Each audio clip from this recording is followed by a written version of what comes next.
Hello friends, welcome back. I am Vivek Singhal from tradingwithvivek.com।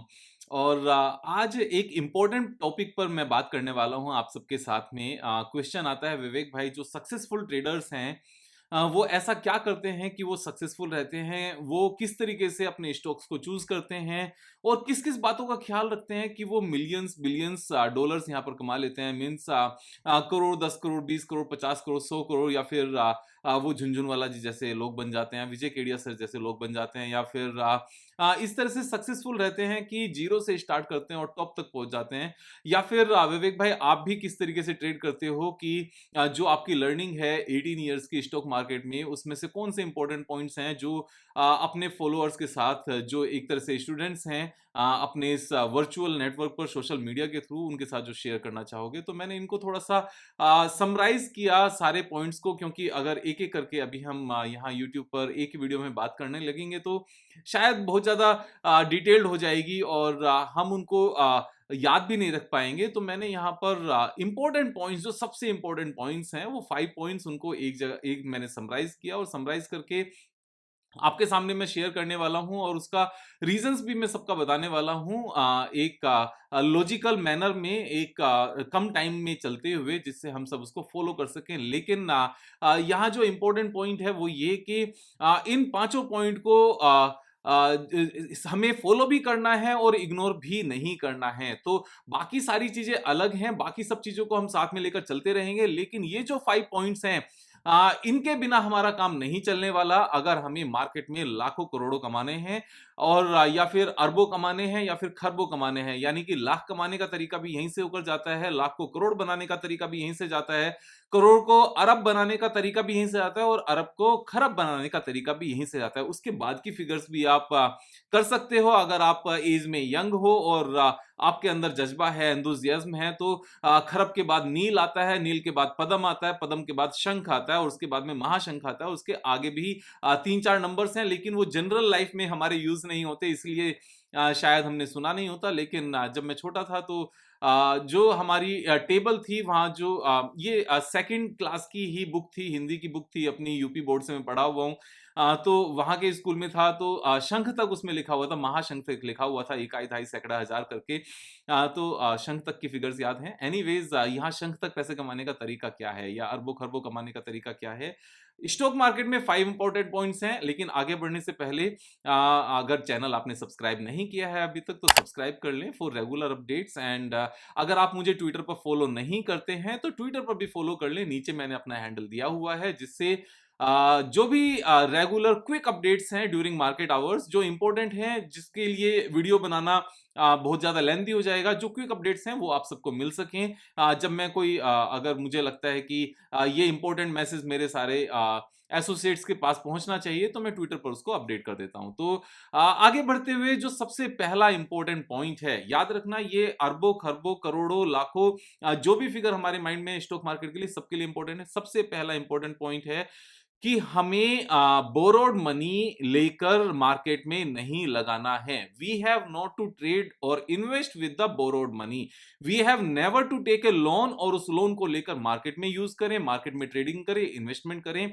ऐसा कभी भी नहीं करना है। हमें जब भी ट्रेड करना है, सिर्फ और सिर्फ अपने पैसे से ट्रेड करना है, क्योंकि बोरोड मनी के ऊपर जो इंटरेस्ट होता है, और जो मार्केट में अनसर्टेनिटी का माहौल रहता है हमेशा, हम लोन लेकर कभी भी मार्केट में अच्छा पैसा कमाने की तो दूर दूर की बात है, बल्कि हम ऊपर से प्रेशर में आते हैं, क्योंकि सामने वाले का पैसा हमें रिपे करना होता है, और कई बार मार्केट लॉस में चल रही होती है और हमें लॉस में निकालकर हमें पैसे वापस से चुकाने पड़ते हैं। लोन कभी भी अच्छा नहीं होता, ना तो जनरल लाइफ में, और स्टॉक मार्केट में तो एक बिग नो है लोन लेकर मार्केट में ट्रेड करने को। तो यहां पर कभी भी लोन लेकर ट्रेड नहीं करेंगे। जब हम लोन लेकर ट्रेड नहीं करने की बात करते हैं, तो यहां पर जो फ्यूचर एंड ऑप्शंस हैं, जिनको हम डेरिवेटिव्स कहते हैं, डेरिवेटिव्स अपने आप में लोन लेकर काम करने का ही तरीका है, जिसको मैं बिल्कुल सिरे से नकारूंगा। मीन्स आपको बिल्कुल साफ साफ बोलूंगा, never ever do future and option, because ये लोन लेकर काम करने का ही तरीका है। वो कैसे? क्योंकि से फॉर एग्जांपल, अगर हमें किसी स्टॉक का फ्यूचर परचेज करना है, फ्यूचर परचेज करने में 20-25% के आसपास हमें अपना पैसा देना होता है, बाकी हमें उधारी का मिल जाता है और इसीलिए जो फ्यूचर का प्राइस होता है वो ऑलमोस्ट 1% या हाफ ए परसेंट ज्यादा होता है अपने नॉर्मल स्टॉक के प्राइस से, तो वो इंटरेस्ट के रूप में जाता है यहाँ पर। और अगर हम नेक्स्ट मंथ का इंटरेस्ट फ्यूचर लेते हैं तो वो और ज्यादा होता है, और नेक्स्ट टू नेक्स्ट मंथ जिसको फार मंथ कहते हैं उसका लेते हैं तो और ज्यादा जाता है, उसका यही रीजन है। लेकिन उसकी एक्सपायरी होती है, एक्सपायरी तक अगर स्टॉक प्राइस आपके प्राइस से नीचे है तो वो पोजीशन कटेगी और वापस से आप दोबारा से पोजीशन बना सकते हो, लेकिन जो आपका लॉस बुक हो गया वो हो गया।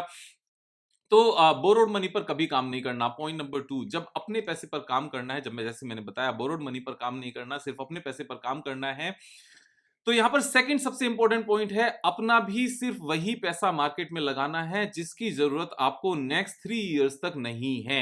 यानी कि जिस पैसे को आप लगाकर 3 इयर्स तक इन्वेस्टेड रह सकते हो, even though we are a short term trader, even though we are medium term trader, और we are long term trader, और we are long term investor, चाहे हमारी सिचुएशन कुछ भी है, स्टॉक मार्केट में सिर्फ अपना वही पैसा लेकर आओ जिसको आप 3 इयर्स तक कम से कम मार्केट में लगाकर रख सको। उसका रीजन क्या है? उसका रीजन बड़ा सिंपल है। मार्केट कभी भी जरूरत से ज्यादा लंबे टाइम तक एक ही रेंज में रह सकती है, मार्केट कभी भी जरूरत से ज्यादा लंबे टाइम तक डाउन स्विंग में रह सकती है। और ऐसे में जब मार्केट कंसोलिडेशन में है और अगर कंपनी अच्छी भी है और वो उसके बावजूद भी वापस से नहीं आई, नीचे चली गई, और आपको वो पैसे आफ्टर 1 ईयर सिस्टर की शादी में खर्च करने थे, या बच्चों की पढ़ाई में खर्च करने थे, या आपने जो लोन लिया हुआ था घर परचेज करने के लिए, वैसे किसी भी तरह का लोन अच्छा नहीं होता, लेकिन अगर आपने घर परचेज करने के लिए लोन भी नहीं लिया, घर परचेज करने के लिए आपने वो पेमेंट रखी हुई थी और मार्केट में लगाया, और उसकी आपने इंस्टॉलमेंट पे करनी है, if that is under construction, और आपने घर परचेज करना है, या फिर अंडर कंस्ट्रक्शन नहीं भी है तो भी आपको वो अमाउंट पे करनी है, और उस टाइम पर अगर मार्केट डाउन है तो इस पोजीशन को ध्यान में रखते हुए हमें वो पैसा कभी भी नहीं लगाना चाहिए मार्केट में जिसकी जरूरत विद इन 3 इयर्स पड़ सकती हो। जिस पैसे की हमें जरूरत 3 इयर्स तक नहीं है, सिर्फ उसी पैसे को आप वेल्थ बिल्डिंग के लिए रखो। अदरवाइज जिस पैसे को आपने खर्च करना है, जो एक आपने गोल के लिए आपने रखा हुआ है विद इन 3 इयर्स स्पेंड करना है, उस पैसे को आप या तो फिक्स डिपॉजिट में रखो या लिक्विड मनी में रखो, मीन्स किसी भी उस सोर्स में रखो जहां पर आपका पैसा किसी भी सिचुएशन में कम ना हो सके। तो ये एक इंपॉर्टेंट पॉइंट है। यहां पर बहुत सारी गलती हम लोग करते हैं, बहुत सारे स्टूडेंट्स इस बात की गलती करते हैं कि पापा से 6 मंथ्स के लिए पैसे उधार लिए, या अपनी जो फीस पे करनी थी 1 साल के बाद या 6 मंथ्स के बाद उसको मार्केट में लगा दिया, वो पैसे कम हो गए, और उसको रिकवर करने के लिए फ्यूचर एंड ऑप्शन कर लिया, वो बचे हुए पैसे खत्म हो गए, और उसके बाद में सिर्फ पछताने के अलावा कुछ नहीं होता। तो ऐसा नहीं करना है। तो सबसे पहला पॉइंट था बोरोड मनी पर काम नहीं करना है। सेकंड इंपॉर्टेंट पॉइंट है अपने पैसे को भी उसी पैसे को मार्केट में लगाना है जो हम 3 इयर्स तक लगाकर रख सकें, जिसकी जरूरत हमें 3 इयर्स तक ना हो। यहां पर 3 इयर्स की मैं बात कर रहा हूं क्योंकि 3 इयर्स में ओवरऑल मार्केट की जो साइकिल है वो पूरी हो जाती है। तो ये एक इंपॉर्टेंट पॉइंट है। पॉइंट नंबर 3, यहां पर अब बात आती है कि जो अपना पैसा लगाना है 3 इयर्स तक, उस पैसे को कहां लगाया जाए। तो सबसे इंपॉर्टेंट पॉइंट जो यहां पर ऑलमोस्ट एवरीवन, यहां पर मैं एक बड़े नंबर की बात कर रहा हूं, 90% से ज्यादा लोग जो एक मिस्टेक करते हैं स्टॉक मार्केट में वो ये है कि अगर स्टॉक प्राइस ऊपर जा रहा होता है तो उस कंपनी को अच्छा मान लिया जाता है, और अगर स्टॉक प्राइस नीचे जा रहा होता है तो उस कंपनी को बेकार मान लिया जाता है। फॉर एग्जांपल, जब आईटीसी नीचे जा रहा था तो वो कंपनी बेकार मान रहे थे, और अभी आईटीसी ऊपर जा रहा है तो कंपनी को अच्छा मान लिया गया, जबकि कंपनी में, कंपनी के ऑपरेशन में, कंपनी के फाइनेंशियल्स में कुछ भी डिफरेंस नहीं है इस पीरियड में। जब रिलैक्सो ऊपर जा रहा था तो रिलैक्सो अच्छी कंपनी थी, रिलैक्सो नीचे जा रहा है तो रिलैक्सो बेकार कंपनी है। इसी तरीके से बजाज फाइनेंस ऊपर जा रहा था तो अच्छी है, बजाज फाइनेंस अभी नीचे है तो बेकार है। एशियन पेंट ऊपर जाता है तो अच्छी हो जाती है, एशियन पेंट नीचे जाता है तो बेकार हो जाती है। तो ऐसा कभी भी नहीं करना है। स्टॉक मार्केट में अच्छी कंपनीज के प्राइसेस ऊपर भी जाते हैं और अच्छी कंपनीज के प्राइसेस नीचे भी जाते हैं। यहां पर बेकार कंपनीज की तो हम बात ही नहीं कर रहे हैं। बेकार कंपनीज को तो आप बिजनेस एनालिसिस में और फाइनेंशियल एनालिसिस में आप ऐसे ही निकाल दो। उसके बाद में जो अच्छी कंपनीज है, अच्छी कंपनीज को भी, जैसे for example Whirlpool, Whirlpool is trading at a very low price now, लेकिन वर्लपूल क्या बेकार कंपनी है? Of course not, there is no question about it. 75% promoters के पास है, सब कुछ अच्छा है, लेकिन अगर लास्ट 2-3 क्वार्टर्स अच्छे नहीं गए, इट डजंट मीन और उसकी वजह से स्टॉक प्राइस नीचे आ गया कि कंपनी बेकार हो गई। यहां पर कंपनी का एक दो क्वार्टर के रिजल्ट से, 1 और 2 क्वार्टर के रिजल्ट से कोई लेना देना नहीं होता। We just need to understand the reason why the profitability and revenue has come down during last 1 quarter or 2 quarters. We need to understand and we need to find out the reasons of this.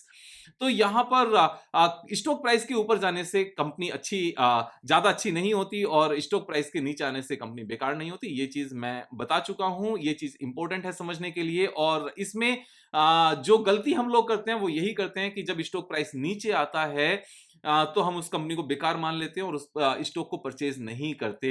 और जब stock price ऊपर जाता है तब हम उस company को अच्छा मानने लगते हैं, तब परचेज करते हैं और उसके बाद में वो कंसोलिडेशन में चला जाता है और हम फंस जाते हैं और नीचे आने पर स्टॉप लॉस लगाकर निकल जाते हैं, लॉस लेकर निकल जाते हैं। सेम कंपनी में जिसमें हम पैसा कमा सकते थे उस कंपनी में हम लॉस लेकर निकलते हैं, जस्ट बिकॉज हम कंपनी के ऊपर जाने से उसको अच्छा मानते हैं और कंपनी के नीचे जाने से हम उसको बेकार मानते हैं। तो बिजनेस एनालिसिस, फाइनेंशियल एनालिसिस और टेक्निकल एनालिसिस, इन तीनों को अलग रखो और स्टॉक प्राइस के ऊपर जाने को नीचे जाने को अलग रखो। कुछ लोग कहते हैं कि विवेक भाई स्टॉक प्राइस में जो भी अच्छाई है बुराई है वो इनबिल्ट होती है, अगर नीचे आता है तो किसी कमी की वजह से आता है। तो हमें यहाँ पर ये रीजन फाइंड आउट करने की जरूरत है कि जो स्टॉक प्राइस में भी कमी है, जो रीजन है कमी के, वो टेम्परेरी है या परमानेंट है। अगर स्टॉक प्राइस के नीचे आने के जो रीजन हैं वो टेम्परेरी हैं और वो विद इन 1 ईयर यहाँ पर टेम्परेरी रीजन खत्म हो जाएंगे, तो आप समझकर चलो ना कि अगर ऊपर से कोई स्टॉक प्राइस 30% नीचे आ गया, 100 का प्राइस 70 आ गया और वो टेम्परेरी रीजन से है और ये within 1 year temporary reason खत्म हो जाएंगे, तो 70 से यानी कि ये स्टॉक प्राइस वापस से 100 पहुंच जाएगा। और 70 से अगर 100 पहुंचता है तो 42% का ही अपसाइड है। तो क्या समझना है यहाँ पर कि कंपनी सेम है, कंपनी सेम है, नीचे आने के रीजंस हैं वो समझ लिए, रीजंस विद इन 1 ईयर खत्म हो जाएंगे अपनी जनरल अंडरस्टैंडिंग से। ये 1 ईयर के रीजंस 6 मंथ्स में भी खत्म हो सकते हैं और ये 1 ईयर के रीजंस 2 इयर्स भी ले सकते हैं। और इसीलिए हमने स्टॉक मार्केट में सिर्फ वो पैसा लगाना चाहिए जो हमारा सेकंड पॉइंट था, जिसकी जरूरत हमें 3 इयर्स तक ना हो। 3 इयर्स में जनरली हमारी इंडिया की स्टॉक मार्केट की जो साइकिल है वो पूरी हो जाती है, कंसोलिडेशन के बाद रैली आ जाती है, चाहे वो डाउन साइड से स्टार्ट किया, उसके बाद में डाउन साइड आई पहले, फिर उसके बाद में कंसोलिडेशन रहा, उसके बाद में अपसाइड रैली आई। ये सारी cycle with in 3 years complete हो जाती है। 3 इयर्स में हमें रैली देखने को मिल जाती है और हमें जो हमारे जो टारगेट्स हैं वो अचीव हो जाते हैं। तो यहां ये मिस्टेक मत करना, कंपनी ऊपर जा रही है अच्छा समझ लिया, कंपनी नीचे जा रही है बेकार समझ लिया, ऐसा नहीं होता है। अगर यही चीज सही होती तो मार्केट में अपॉर्चुनिटी नाम की कोई चीज नहीं होती। अपॉर्चुनिटी कैसे क्रिएट होती है मार्केट में? जब अच्छी कंपनी का प्राइस नीचे आ जाए और अच्छी कंपनी का प्राइस ऊपर चला जाए। तो यहां पर जब प्राइस ऊपर और नीचे जाएगा, कंपनी सेम रहेगी, तभी यहां पर पेसिमिज्म आएगा, नीचे जाने पर बाइंग अपॉर्चुनिटी आएगी और तभी वहां पर ऊपर जाने पर ऑप्टिमिज्म आएगा और वो सेलिंग अपॉर्चुनिटी होगी। तो जहां पर पब्लिक का बाय कर रही होगी अच्छा समझकर, वहां प्रॉफिट बुकिंग की जानी चाहिए और जहां पब्लिक का इसको बेकार समझकर सेल कर रही होगी वहां पर बाय की जानी चाहिए। यही एक का जो थर्ड इंपॉर्टेंट पॉइंट है समझने का, और इसी के चलते हम लोग पैसे कमा सकते हैं मार्केट में। इसी के चलते 100 रुपीज की चीज को 70 पर परचेज किया जा सकता है और वापस से 100 पर बेचा जा सकता है। अदरवाइज अगर नीचे आने पर हम उसको बेचेंगे तो खरीदेंगे कब? ऊपर जाने पर खरीदेंगे क्योंकि अच्छी हो गई, नीचे जाने पर बेचेंगे बेकार हो गई, तो पैसा कमाएंगे कैसे?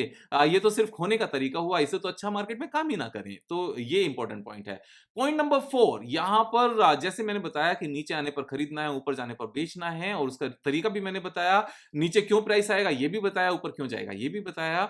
अब इंपॉर्टेंट पॉइंट एक और आता है कि हम अपने आप को जस्ट एक्सट्रीम बॉटम पर खरीदना चाहते हैं और जो एक्सट्रीम हाई है वहां पर सेल करना चाहते हैं। तो यहां सबसे बड़ी मिस्टेक क्या है कि हम अपने आप को भगवान मानने लगते हैं या अपने आप को हम यहां पर एस्ट्रोलॉजर मानने लगते हैं। दोनों ही अपने आप में मिस्टेक्स हैं। मार्केट में हमें ऐसा नहीं करना चाहिए। None of us living on earth is capable enough to understand and to find out the extreme bottom और एक्सट्रीम टॉप। हम में से कोई भी इस लायक नहीं है जो एग्जैक्ट टॉप या एग्जैक्ट बॉटम यहां पर फाइंड आउट कर सके। इस गलती में मत आना, कभी भी इस भुलावे में नहीं आना, ऐसा कभी भी करने की कोशिश मत करना। तो even though we have not invested based on the borrowed money, जो पहला पॉइंट था।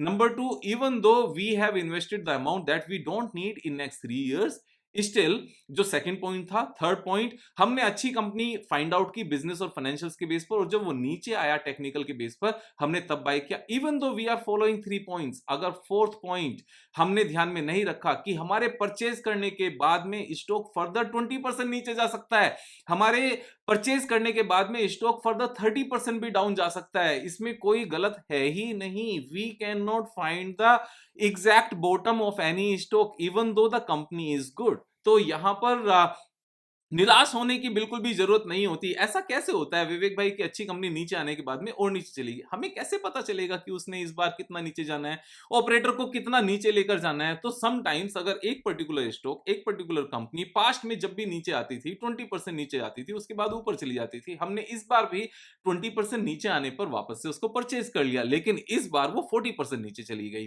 तो ऐसा हो सकता है, ऐसा बिल्कुल हो सकता है और इसमें कुछ भी गलत नहीं है। ऐसा कब होता है जनरली कि सब कुछ अच्छा चल रहा है, एक पर्टिकुलर स्टॉक नीचे आया, लेकिन उस पर्टिकुलर टाइम पर ओवरऑल मार्केट डाउन साइड में आ गई। ओवरऑल मार्केट डाउन साइड में कैसे आ गई? से फॉर एग्जांपल जैसे अदानी वाला अभी ये इश्यू हुआ, या फिर रशिया यूक्रेन वॉर का इश्यू हुआ, या फिर इन्फ्लेशन का डेटा एकदम से बढ़कर आ गया, या फिर किसी पर्टिकुलर बड़े एफआईआई को अपने होम कंट्री में पैसे की जरूरत पड़ी क्योंकि उनके किसी क्लाइंट ने विड्रॉल डाल दी, और एफआईआई को इंडियन मार्केट से पैसा निकालकर अपने क्लाइंट को देना है, इसलिए उसने सेल करना पड़ा, and that was a big client of a big FII. तो इसमें किसी की क्या गलती है? इसमें किसी की भी गलती नहीं है। और जब इस तरह का एक बार सेल ऑफ आता है तो उसका थोड़ा सा इंपैक्ट लंबे टाइम तक रहता है, और एक सेल ऑफ के बाद दूसरा सेल ऑफ, दूसरे के बाद तीसरा, क्योंकि मार्जिन कॉल्स आने लगती हैं यहां पर फ्यूचर एंड ऑप्शंस में, पोजीशंस कटने लगती हैं, क्योंकि एम टू एम के लिए, एमटीएम कहते हैं जिसको, मार्क टू मार्केट के लिए जो पैसा रखा हुआ था वो सफिशिएंट नहीं होता और पोजीशंस कटनी शुरू हो जाती हैं, उसकी वजह से और पोजीशन कटती है, उसकी वजह से और पोजीशन कटती है, और ये सिलसिला 7-8 डेज चलते चलते 1 मंथ तक भी चला जाता है, 2 मंथ तक भी चला जाता है। तो कोई भी स्टॉक, और ऐसे में अपने स्टॉक की गलती नहीं है, अपना स्टॉक सिर्फ इसलिए कटना शुरू हुआ, इसलिए नीचे आना शुरू हुआ क्योंकि ओवरऑल मार्केट में यहां पर गिरावट आ गई। तो कभी भी इस बात को फाइंड आउट करने की बिल्कुल कोशिश मत करना कि मैं बिल्कुल बॉटम पर लूंगा और मेरे परचेज करने के इमीडिएटली बाद स्टॉक प्राइस उसके बाद नीचे जाए ही नहीं। 10-20%, 15%, 20%, 25%, इवन कितनी भी अच्छी कंपनी हो, इवन हमने जितना मर्जी सस्ता परचेज किया हो, उसके बाद भी 30% तक स्टॉक प्राइस नीचे जा सकता है। दिस इज जस्ट नॉर्मल, इसमें कुछ भी गलत नहीं है। ऐसे में अगर अपने पास और पैसे हैं तो एवरेज कर लो, और अगर और पैसे नहीं हैं तो एवरेज करने की कोई बात ही नहीं है, आप होल्ड करके बैठो। उसको माइनस में देखने की हमारी हैबिट होनी चाहिए, प्लस में देखने की भी हैबिट होनी चाहिए। परचेज करने के बाद में सारे पैरामीटर्स लगाकर आपने परचेज किया, उसके बाद और नीचे आ गया, तो ये क्वेश्चन आना ही नहीं चाहिए माइंड में कि इसको सेल कर दें। क्या हम लॉस में सेल करना है? क्या हमने बेकार चीज परचेज की है? क्या हमने नीचे परचेज नहीं किया है? क्या हमने किसी उधारी का पैसा लगाया है? क्या हमने अपना पैसा लगाया तो 3 इयर्स तक चाहिए क्या? जब ये सारी चीजें हमारी पूरी हो गई, तो जो हमारा फोर्थ पॉइंट है कि नीचे जाने के बाद और नीचे जा सकता है और सेल करने के बाद वो और ऊपर जा सकता है, उसमें कुछ भी गलत नहीं होता। जैसे हमने वीडियो बनाई अभी आईटीसी की, और कि यहां पर प्रॉफिट बुकिंग मेरे हिसाब से बनता है क्योंकि stock price is trading at life time high, और वहां पर सेलिंग मुझे वॉल्यूम के हिसाब से नजर भी आई। अब अगर उसके बाद और ऊपर चला जाए तो मैं भगवान नहीं हूं, मैं एस्ट्रोलॉजर नहीं हूं, लेकिन अपनी बिजनेस स्ट्रेटजी के बेस पर, अपनी ट्रेडिंग स्टाइल के बेस पर यहां पर सेल करना बनता है, तो मैं सेल करके निकल जाऊंगा, और जो दूसरा यहां पर बाय करने बनता होगा मैं उसमें बाय कर लूंगा।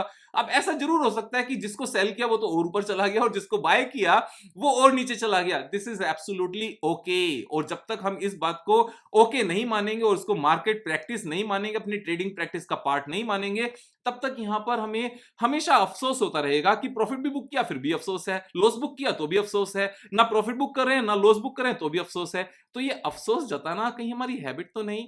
अगर ये हैबिट है तो इसको एक सिस्टमेटिक अप्रोच का हमें रूप देना जरूरी है। इसको एक सिस्टमेटिक अप्रोच की मींस एक तरीका बनाना जरूरी है, अदरवाइज तो मार्केट में सिर्फ परेशान होते रहेंगे। जबकि हमने प्रॉफिट अगर अपने सिस्टमेटिक अप्रोच के बेस पर बुक किया है तो फिर बुक किया है, उसमें दूसरी कोई बात ही नहीं है। तो यहां पर ये गलती नहीं करनी है। फिफ्थ जो सबसे बड़ी गलती है और हर कोई करता है और लगातार करता है, वो क्या है कि टिप्स के बेस पर हम लोग ट्रेड करते हैं, और अपने भी जो फॉलोअर्स हैं उसमें भी एक लार्ज पोर्शन का कहीं ना कहीं ये मन होता है कि विवेक भाई से टिप्स मिल जाएं। तो विवेक भाई की जितनी भी वीडियोस हैं, अगर सिर्फ टिप्स देनी होती तो फिर सिर्फ एक ही सिंगल शॉट में बता दिया जाता, और अपना एक बार अकाउंट ओपन करके दिखा दिया जाता कि आज मैंने ये परचेज किया और आज मैंने ये सेल किया और मैं इसको यहां सेल करूंगा और यहां वापस से अगर नीचे आता तो और बाय करूंगा। तो किसी भी वीडियो को 15 मिनट्स का, 20 मिनट्स का, और मेरी वीडियोस तो काफी लंबी भी हो जाती हैं, 25 मिनट्स की वीडियोस अक्सर हो जाती हैं, तो बनाने की जरूरत ही नहीं है। जबकि मकसद क्या है? मकसद आपको कोई टिप देना नहीं है, मकसद आपको सेल्फ डिपेंडेंट बनाना है, आपको सेल्फ रिस्पॉन्सिबल बनाना है, जिससे जब हमारा स्टॉक हमारे बाय करने के बाद में नीचे जाए या ऊपर जाए, सेल करने के बाद में तो हम इस बात को समझ सकें कि जब हमने बाय किया तो हमने क्यों बाय किया, और क्यों बाय किया में कि बिजनेस अच्छा था क्या, यस, क्या रीजंस थे, ये रीजंस थे, अभी तक का ट्रैक रिकॉर्ड था, आगे फ्यूचर प्रोस्पेक्ट है क्योंकि पर कैपिटा कंजम्पशन कम है, फाइनेंशियल्स अच्छे हैं, आज तक का ट्रैक रिकॉर्ड अच्छा है, और कंपनी के ऊपर ज्यादा डेट नहीं है, और मैनेजमेंट का प्रूवन ट्रैक रिकॉर्ड है, तो आगे भी वो उसको अच्छा करती चलेगी। और उसके बाद में टेक्निकल एनालिसिस भी चेक कर लिया, और टेक्निकल एनालिसिस में हमने इस बात को चेक कर लिया कि यहाँ पर प्राइसेस टूटे हुए हैं, एक स्ट्रेटजी के बेस पर, टेक्निकल चार्ट पैटर्न के बेस पर, सेटअप के बेस पर हमने यहाँ पर ट्रेड किया, तो आप उस स्टॉक को होल्ड कर पाओ अगर आप बाय करते हो। तो यहाँ पर मकसद सिखाना है। तो यहाँ जब तक हम लाइफ टाइम सिर्फ टिप्स के लिए यहाँ पर वेट करते रहेंगे, सिर्फ मेरी बात नहीं है यहाँ पर कि आप मेरी वेट कर रहे हो, जो एक बहुत बड़ा पोर्शन वो भी है जो सिर्फ सीखने आता है, तो जो यहाँ पर सीखने के लिए हमारा शायद मन नहीं होता, तो मेरी एक सिंसियर उनसे अपील है कि आप चीजों को समझो। मैं जो वीडियोस में बोल रहा हूं पूरी वीडियो को देखो, पूरी वीडियो में जितने पॉइंट्स बता रहा हूं उनको नोट डाउन करो, उनको बैक टेस्ट करो, उनको समझो, गूगल पर सर्च करो, और जब आपकी अपनी समझ इस वीडियो की समझ के साथ मैच करे, then only you should take a trade. सिर्फ और सिर्फ मेरे कहने से कभी ट्रेड नहीं लेना, और सिर्फ और सिर्फ मेरे कहने से कभी ट्रेड से एग्जिट नहीं करना, और सिर्फ मेरे से नहीं, किसी के भी कहने से ट्रेड नहीं लेना। यहां पर सीखना जरूरी है। कोई भी इंसान दूसरे किसी इंसान को सिर्फ टिप्स के बेस पर करोड़पति नहीं बना सकता। ये बात आप समझो, इस बात को आप लिख लो। आप किसी भी करोड़पति से पूछोगे ना, तो वो भी यही जवाब देगा कि हाँ, शायद विवेक भाई यहां पर सही कह रहे हैं, क्योंकि मैं भी जो करोड़पति बना तो किसी ने मुझे करोड़पति नहीं बनाया, मैंने सीखा, दूसरों से सीखा। सीखोगे तो दूसरों से ही, अपने आप से तो हम कुछ सीख कर नहीं आते। तो वो बुक्स पढ़कर सीखा जा सकता है, वो यहाँ पर यूट्यूब वीडियो से सीखा जा सकता है, वो पर्सनलाइज्ड ट्रेनिंग प्रोग्राम से सीखा जा सकता है, वो ऑनलाइन क्लासेस से सीखा जा सकता है, ऑफलाइन क्लासेस से सीखा जा सकता है, किसी मेंटर के साथ रहकर सीखा जा सकता है। कोई सक्सेसफुल ट्रेडर है, आपको अपने साथ रख सकता है, उसके साथ रहकर सीखा जा सकता है। सेल्फ स्टडी से भी सीखा जा सकता है। सीखने के बहुत सारे तरीके हैं, लेकिन सीख कर करने से ही हम जब कोई पोजीशन बनाते हैं उसको होल्ड कर पाते हैं, और तभी हम इस बात को समझ पाते हैं कि स्टॉक प्राइस के नीचे गिरने का रीजन क्या था, रीजन पर हमने बाय किया और फर्दर जा सकता है। Yes, this is the basic nature of stock market. So these are 5 most important points to understand, to implement throughout the life. जब तक ये पांचों पॉइंट हम यहां पर नहीं समझेंगे, लगातार नुकसान होता रहेगा। एक को भी अगर यहां पर हमने मिस कर दिया तो यहां पर गलत है। इन पांचों पॉइंट्स को लगातार समझना है, इनको नोट डाउन करके रखना है। वीडियो दोबारा से देखो, दोबारा से देखकर नोट डाउन करो, एक एक पॉइंट को समझो, और यहां पर कहने का मतलब समझो कि यहां ये सारे पॉइंट्स हमें समझदार बनाते हैं। स्ट्रेटजीज फॉलो करना इंपॉर्टेंट है, लेकिन उससे अलग इन पांचों पॉइंट का यहां पर डिसिप्लिन के साथ फॉलो करना और भी ज्यादा इंपॉर्टेंट है। क्योंकि स्ट्रेटजीज तो बहुत सिंपल हैं कि कहां खरीदना है, मींस एक लेवल के बाद बेचना है, एक लेवल के बाद खरीदना है। इंडिकेटर्स हमें उन लेवल्स को यहां पर समझा देते हैं, लेकिन जो हमारा ह्यूमन बिहेवियर है, जो हमारा यहां पर फियर एंड ग्रीड है, ये खत्म हो सकता है इन पांचों चीजों को कंट्रोल करके। तो यहाँ पर पांचों इन पॉइंट्स को जब तक हम फॉलो नहीं करेंगे तब तक परेशानियां रहेंगी, लेकिन जिस दिन हमने इनको फॉलो करना शुरू कर दिया उस दिन हमारा करोड़पति बनना, यहाँ पर अरबपति बनना, खरबपति बनना लंबे टाइम में यहाँ पर मीन्स 99.99% तय नहीं है, बल्कि 100% श्योर है यहाँ पर। और इसी के चलते जो मुझे स्टॉक मार्केट में जितनी भी कामयाबी मिली है वो इसी के चलते मिली है। और मैं ईश्वर से हमेशा एक ही प्रार्थना करता हूं कि ये जो पांचों पॉइंट मैंने आपको बताए, आपके साथ शेयर किए हैं, हे भगवान मुझे सद्बुद्धि देना कि मैं इन पांचों पॉइंट्स को लगातार लाइफ टाइम अपने इस स्टॉक मार्केट के करियर में अपना सकूं और इंप्लीमेंट करते रह सकूं। और इनसे अगर मैं अलग हटूं तो मुझे इमीडिएटली वापस से ध्यान आ जाए और मैं इनको फॉलो करना फिर से शुरू करूं। तो इसीलिए मैंने आपके साथ ये सारे पॉइंट शेयर किए। आप सीखते रहिए यहाँ पर, और अपना ख्याल रखिए। तब तक जब तक नेक्स्ट वीडियो नहीं आती, जो जल्दी आएगी, मैं ट्राई कर रहा हूँ कि रेगुलर बेसिस पर आप सबके साथ में अपने एक्सपीरियंस, अपने जो भी नॉलेज है स्टॉक मार्केट की, इसको शेयर कर सकूं, जिससे हम सब साथ में रिच बन सकें। तो कल फिर मिलेंगे एक नई वीडियो के साथ। तब तक जय हिंद।